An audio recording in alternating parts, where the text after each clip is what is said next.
Hello दोस्तों, कैसे आप सब। उम्मीद करता हूँ आप सब अच्छे होंगे। जी हाँ, आरिफ के लिए और सारस के लिए बहुत अच्छी खबर आने वाली है। कुछ लोग आए हैं आरिफ के लिए, संघर्ष के लिए आगे, उनकी आवाज़ उठाने के लिए। एक आरिफ को भी नोटिस जारी कर दिया गया था, उनके ऊपर भी एक मुकदमा दायर कर दिया गया था कि पंछी पालना कानूनन अपराध है। ठीक है, मानते हैं इस चीज़ को और आप भी मानते होंगे, लेकिन उन्होंने कोई कैद करके नहीं रखा था। ये आप और सब जानते हैं और पूरा देश जानता है। उन्होंने कोई कैद करके नहीं रखा था, उसकी एक जान बचाई थी। उसकी जान मतलब कहने का यही है कि अगर कोई इंसान या कोई पंछी या कोई जानवर मुसीबत में है तो एक इंसान के नाते इंसानियत, क्योंकि इंसान को इतना दिमाग दिया है कि उसकी मदद कैसे करनी है। तो इस तरह से आरिफ भाई ने उसकी जान बचाई थी। उसके पैर टूटा हुआ था, इलाज करा था और देसी तरीके से उसकी जान बचाई थी। उन दोनों में उसके बाद दोस्ती हो गई और दोस्ती इस तरह से हो गई, इतनी घनी हो गई कि वो उनके साथ ही खाने लगा, उनके साथ ही रहने लगा, कहीं जाते तो उनके साथ ही जाता। और ये मित्रता इस कदर बढ़ी कि लोगों को देश विदेश तक में लोग बाग जानने लगे उनकी दोस्ती को सोशल मीडिया के थ्रू। और इस वीडियो के माध्यम से मैं ये बताना चाह रहा हूँ कि आरिफ और सारस की दोस्ती को नज़र लग गई, और नज़र ऐसी लगी कि यूपी सरकार ने उसको अपने अंडर में ले लिया और चिड़ियाघर भेज दिया। अब चिड़ियाघर में आरिफ भाई मिलने गए थे उनसे, पिछली वीडियो मैंने आपने बताया था। इस वीडियो में आपको दिखाना चाह रहा हूँ कि आरिफ भाई उस वीडियो में उनसे मिलने के लिए गए थे, सारस से, अपने दोस्त से।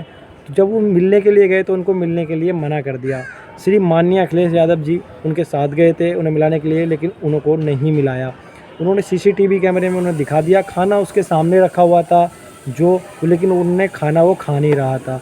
लेकिन जैसा वो खाना खाता था वैसा खाना उसको नहीं मिल रहा, तो उसको क्वारंटाइन कर दिया है एक चिड़ियाघर में। 15 दिन की क्वारंटाइन है जो चिड़ियाघर में रखा है। उसके बाद वहाँ से आरिफ भाई को वो मिल जाएगा, लेकिन अभी पूरा क्लियर नहीं हो पाया है कि 14 दिन के बाद, 14 दिन हो चुके, 15 दिन बाद मिलेगा या नहीं मिलेगा। लेकिन इसकी लोग बाग आवाज़ उठाने लगे हैं कि आरिफ भाई को उसका सारस वापसी लौटा दो।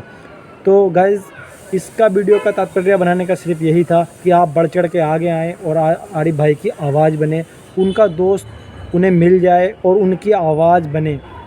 तो जैसा कि आप सब जानते ही हैं कि सारस किसी से दिल लगा लेता है इंसान से, या किसी से प्यार करता है तो उसके साथ ही रहने लगता है, उसकी फीलिंग, उसका प्यार उसके साथ बढ़ जाता है। तो उसी के साथ यही बताने का तात्पर्य करा गया कि सारस की तबीयत ख़राब हो चुकी है, वो खाना नहीं खा रहा है, बिलख रहा है, रो रहा है, एहसास हो रहा है लोगों को, ये तड़प रहा है। उसको एक छोटे से उसमें कैद कर दिया है, उसको मिलने नहीं दिया जा रहा आरिफ से। अगर उसको मिलने भी देंगे तो शायद सारस की थोड़ी तबीयत ठीक हो जाए।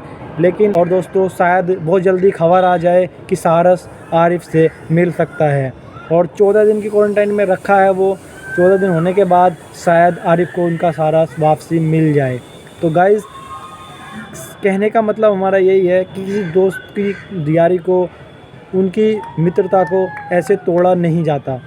आप देख सकते हैं कितनी घनिष्ठ दोस्ती है उनकी, कितनी वीडियो में पूरे यूट्यूब पे छाया हुआ है वो। और आज हम दिल्ली में उसकी एक आवाज़ उठाने के लिए आए थे। लोगों ने आवाज़ दिल्ली में उठा रहे हैं उसकी, जगह जगह दूसरे राज्यों में उनके लिए आवाज़ उठा रहे हैं। और शायद आरिफ भाई को जल्दी से जल्दी इंसाफ मिल जाए और उनका दोस्त वापसी हो जाए। दोस्ती में मतलब तबीयत ख़राब हो रही है, उनको उनकी याद आ रही है सारस को, और सारस को आरिफ भाई की याद आ रही है। दोनों में इतना घनिष्ठ प्यार, इतनी घनिष्ठ मित्रता थी कि अगर उन दोनों को अलग करोगे तो वो एक दूसरे के चक्कर में, मतलब आरिफ भाई तो समझदार है, इंसान है, लेकिन वो तो बेज़ुबान है। वो किससे बताए अपनी फीलिंग, किससे शेयर करे कि मैं उसके बिना नहीं रह सकता। तो इस चक्कर में उसने खाना पीना छोड़ दिया है। अगर वो आज़ाद नहीं करते हैं तो शायद ही वो अपनी जान गंवा बैठे। तो हमारा एक ही मानना है, एक ही कहना है गवर्नमेंट से, हाई कोर्ट से, केस को, इन चीज़ों को देख रहे हैं, प्लीज़ आरिफ भाई को उनका सारस वापसी लौटा दिया जाए। क्योंकि ये मिसालें बहुत कम ही देखने को मिलती हैं कि जो पंछी है उसके चोट लगी थी और वो दोस्त बन गया, और फिर दोस्त इतना घनिष्ठ बन गया कि वो जंगल में जाता था, चुप के अपने दोस्तों से मिलके, परिवार से मिलके वापसी आ जाता था। अगर आरिफ भाई उसको कैद करके रखते तो शायद ही वो रुक पाता, लेकिन उसको कैद करके नहीं रखा था, फ्रीडम दे रखी थी, घूमता था, फिरता था, आता था, खाता था आरिफ के भाई के साथ और वहीं पर रहता था, घूम फिर के आ जाता था। उसको कभी ऐसे चिड़ियाघर में जैसे कैद करके रख रखा है ऐसे नहीं रखा। तो शायद ही गवर्नमेंट को या विभाग को सोचना चाहिए कि उन्होंने वो कैद करके नहीं रख रखा था। हमारी आपसे विनती एक ही है कि उनकी दोस्ती ना तोड़ें। तो भाई आप भी आगे बढ़ के आओ और थोड़ा आरिफ भाई का सपोर्ट करो। मेरा वीडियो बनाने का मकसद सिर्फ इतना था कि लोग बाग उनकी दोस्ती को समझें और जो मित्रता उन दोनों में है, इंसान और पंछी में, वैसी मित्रता आपने कहीं आज तक नहीं देखी होगी कि कोई पंछी भी खुले में उनके साथ रहता हो, उनके साथ गाता हो, खाता हो, पीता हो, उड़ता हो। और अब उन दोनों को अलग कर दिया है, वो कैसे रह पाएंगे एक दूसरे के बिना।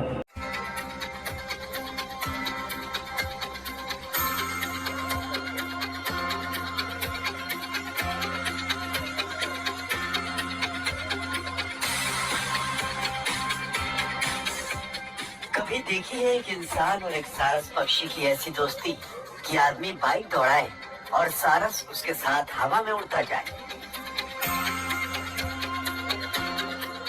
नजर का इशारा ऐसा समझता है सारस कि गाड़ी की रफ्तार कम हुई तो इसकी उड़ान कम हुई, और अगर गाड़ी की रफ्तार बढ़ी तो इसकी परवाज बढ़ी।